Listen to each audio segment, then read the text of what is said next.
Hello everyone. Today we'll be seeing how you can add music to your WhatsApp status. For this, we'll be utilizing the music feature on Instagram. So first thing you have to do is go ahead and open Instagram.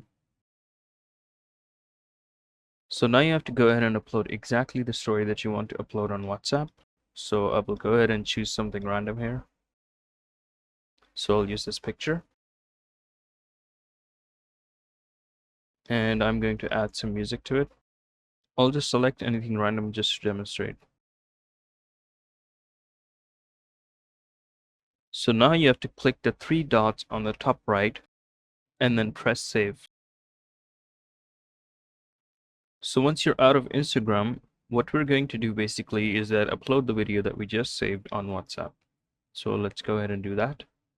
So first we'll open WhatsApp and then we will upload a status. And then we will select the video that we just saved. And as you can see here, the video now uploads along with the music. And that's how you upload music to your WhatsApp status. I hope this was helpful. Thank you for watching. See you in the next one.